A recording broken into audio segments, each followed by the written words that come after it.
বাংলা নতুন বছরের প্রথম একাদশী ১৯ তারিখ নাকি ২০ তারিখ? বছরের প্রথম একাদশীর নাম কি? কিভাবে পালন করবেন? এর মাহাত্ম্য কি?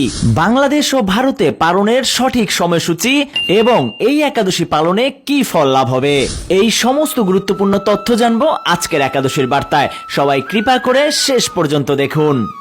প্রথমেই জানবো আসছে একাদশীর নাম কি।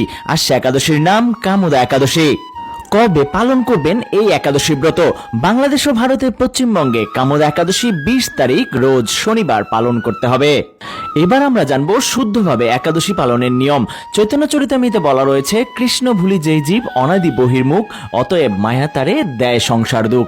শ্রীকৃষ্ণকে ভুলে জীব অনাদিকাল ধরে জড় প্রকৃতির প্রতি আকৃষ্ট হয়েছে, তাই মায়া তাকে এই জড় জগতে নানা প্রকার দুঃখ প্রদান করেন।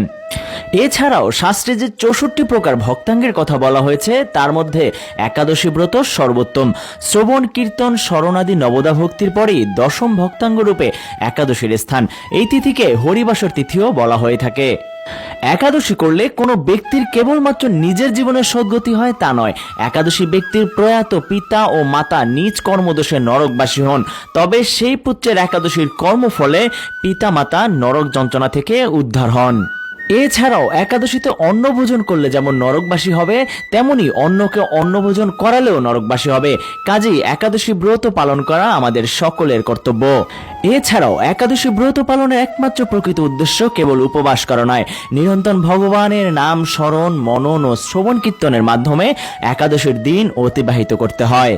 তাই এই দিনে যতটুকু সম্ভব উচিত একাদশী পালনে পরনিন্দা, পরচর্চা, মিথ্যা ভাষণ, ক্রোধ, দুরাচারী, স্ত্রী সহবাস সম্পূর্ণরূপে নিষিদ্ধ করা। নিম্নোক্ত বিষয়গুলোর প্রতি দৃষ্টিপাত করে তা পালন করতে হবে। প্রথমত, সমর্থ পক্ষে দশমীতে একাহার, একাদশীতে নিরাহার ও দ্বাদশীতে একাহার করতে হবে। দ্বিতীয়ত, তা পালন করতে অসমর্থ হলে শুধুমাত্র একাদশীতে অনাহার করতে হবে। মানে যদি পালন করতে পারেন তাহলে একাদশীর আগের দিন একবেলা খাবেন, একাদশীর দিন নির্জলা করবেন এবং একাদশীর পরের দিন যেদিন পালনের দিন সেদিন একবেলা খাবেন। যদি প্রথম এবং দ্বিতীয় নিয়ম পালন করতে না পারেন তাহলে একাদশীতে অবশ্যই পঞ্চরবি শস্য বর্জন করবেন। ফলমূলাদি অনুকল্প গ্রহণের বিধান রয়েছে। যে সকল পঞ্চরবি শস্য বর্জন করতে বলা হয়েছে তার মধ্যে ধান জাতীয় সকল প্রকার খাদ্য, যেমন চাল, মুড়ি, চিড়া, সুজি, পায়েস, খিচুড়ি, চালের পিঠা, খই ইত্যাদি। গম জাতীয় সকল প্রকার খাদ্য, যেমন আটা, ময়দা, সুজি, বেকারির বিস্কুট বা সকল প্রকার বিস্কুট, বেকারির রুটি, হরলিক জাতীয় ইত্যাদি সকল প্রকার খাদ্য। ৩. জব বা ভুট্টা জাতীয় সকল প্রকার খাদ্য, যেমন ছাতু, খই, রুটি ইত্যাদি। ৪. ডাল জাতীয় সকল প্রকার খাদ্য, যেমন মুগ, মসুরি, মাসকলাই, খেসারি, ছোলা, অরহর, বিউরি, মটরশুঁটি, বরবটি, সিম ইত্যাদি। ৫. সরিষার তেল, সয়াবিন তেল, তিল তেল ইত্যাদি, কিন্তু সূর্যমুখী তেল দিয়ে অনুকল্প প্রসাদ রান্না করে খেতে পারবেন। কি করবেন একাদশীর আগের দিন ও একাদশীর দিন? একাদশীর আগের দিন রাত 12টার আগে খাওয়া শেষ করে ব্রাশ করে জপ করে ঘুমিয়ে যাবেন। এরপর ভোর 4টা থেকে 4:30-এর মধ্যে ঘুম থেকে উঠে স্নান করে নিত্য পূজা করে ভগবানের কাছে প্রার্থনা করবেন। এই দিনে ক্ষৌর কর্ম, শারীরিক প্রসাধনী ব্যবহার করা নিষিদ্ধ। এবার জানবো কামোদা একাদশী ব্রত মাহাত্ম্য কথা। চৈত্র মাসের শুক্লপক্ষের কামোদা একাদশী ব্রত মাহাত্ম্য বরাহ পুরাণে বর্ণিত হয়েছে। মহারাজ যুধিষ্ঠির বললেন, হে বাসুদেব, আপনি কৃপা করে আমার কাছে চৈত্র মাসের শুক্লপক্ষের একাদশীর মহিমা কীর্তন করুন। শ্রীকৃষ্ণ বললেন, হে মহারাজ, এই একাদশী ব্রত সম্পর্কে এক বিচিত্র কাহিনী বর্ণনা করছি, আপনি তা এক মনে শ্রবণ করুন। পূর্বে মহর্ষি বশিষ্ঠ মহারাজ দিলীপের কৌতূহল নিবারণের জন্য এই ব্রত কথা কীর্তন করেছিলেন। ঋষি বশিষ্ঠ বললেন, হে মহারাজ, চৈত্র মাসের শুক্লপক্ষের একাদশীর নাম কামোদা। এই তিথি পাপনাশক ও পুণ্যদায়িনী। পূর্বকালে মনোরম নাগপুরে স্বর্ণ নির্মিত গৃহে বিষধর নাগেরা বাস করত। তাদের রাজা ছিলেন পুণ্ডরিক। গন্ধর্ব, কিন্নর ও অপ্সরাদের দ্বারা তিনি সেবিত হতেন।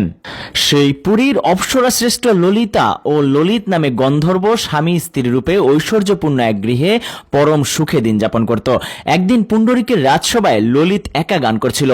এমন সময় ললিতার কথা মনে পড়ে গেল, ফলে সঙ্গীতের স্বর, লয়, তাল, মানের বিপর্যয় ঘটল।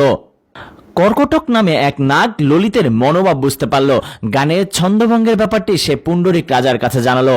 তা শুনে সর্পরাজ ক্রোধ ভরে কামাতুর ললিতকে বলল, রে দুর্মতি, তুমি রাক্ষস হও বলে অভিশাপ দান করলো। সঙ্গে সঙ্গে সে ললিত ভয়ঙ্কর রাক্ষস মূর্তি ধারণ করলো। তার হাত 10 যোজন বিস্তৃত, মুখ পর্বত গুহা তুল্য, চোখ দুটি প্রজ্বলিত আগুনের মতো, ঊর্ধ্বে 8 যোজন বিস্তৃত প্রকাণ্ড এক শরীর সে ধারণ করলো। ললিতের এরকম রাক্ষস শরীর দেখে ললিতা মহা দুঃখে চিন্তায় ব্যাকুল হলেন। স্বেচ্ছাচারী রাক্ষস ললিত দুর্গমে বনে ভ্রমণ করতে লাগলো। ললিতা কিন্তু তার সঙ্গ ত্যাগ করলো না। ললিত নির্দয়ভাবে মানুষ ভক্ষণ করত। এই পাপের ফলে তার মনে বিন্দু মাত্র শান্তি ছিল না। পতির সেই দুরবস্থা দেখে ব্যতীত চিত্তে রোদন করতে করতে ললিতা গভীর বনে প্রবেশ করলো। একদিন ললিতা বিন্দু পর্বতে উপস্থিত হলো। সেখানে ঋষ্যশৃঙ্গ মুনির আশ্রম দর্শন করে মুনির কাছে হাজির হলো।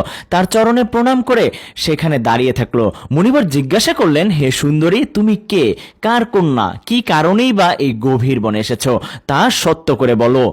তদুত্তরে ললিতা বলল, হে প্রভু, আমি বীরদন্যা গন্ধর্বের কন্যা, আমার নাম ললিতা। আমার পতির পিচাসত্ব দূর হয় এমন কোন উপায় জানবার জন্য এখানে এসেছি। তখন ঋষি বললেন, চৈত্র মাসের শুক্লপক্ষের কামদা নামে যে একাদশী আছে, তুমি সেই ব্রত যথাবিধি পালন করো। এই ব্রতের পুণ্যফল তোমার স্বামীকে অর্পণ করলে তৎক্ষণাৎ তার সমস্ত পাপ বিনষ্ট হবে।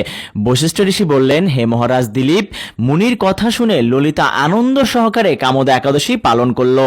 তারপর ব্রাহ্মণ ও বাসুদেবের সামনে পতির উদ্ধারের জন্য আমি যে কামদা একাদশী ব্রত পালন করেছি তার সমস্ত ফল আমার পতির উদ্দেশ্যে অর্পণ করলাম। এই পুণ্যের প্রভাবে তার পিচাসত্ব দূর হোক। এই কথা উচ্চারণ মাত্রই ললিত সাপমুক্ত হয়ে দিব্য দেহ প্রাপ্ত হলো। পুনরায় গন্ধর্ব দেহ লাভ করে ললিতার সাথে সে মিলিত হলো। তারা বিমানে করে গন্ধর্ব লোকে গমন করলো। হে মহারাজ দিলীপ, এই ব্রত যত্ন সহকারে সকলের পালন করা কর্তব্য। এই ব্রত ব্রহ্মহত্যা, পাপ বিনাশক এবং পিচাসত্ব মোচনকারী। এই ব্রত কথা শ্রদ্ধাপূর্বক পাঠ ও শ্রবণে বাজপেয় যজ্ঞের ফল লাভ হয়। এবার জানবো কামদা একাদশীর পারণের সময়। কামদা একাদশী পারণ বাংলাদেশ ও পশ্চিমবঙ্গে পড়েছে 21 তারিখ রোজ রবিবার। বাংলাদেশ সময় সকাল 5:38 থেকে 9:42 মধ্যে এবং পশ্চিমবঙ্গ সময় সকাল 5:12 থেকে 9:26 মধ্যে। তো সবাই একাদশী ব্রত পালন করুন এবং পরমেশ্বর ভগবান শ্রীকৃষ্ণের অশেষ কৃপা লাভ করুন। হরে কৃষ্ণা।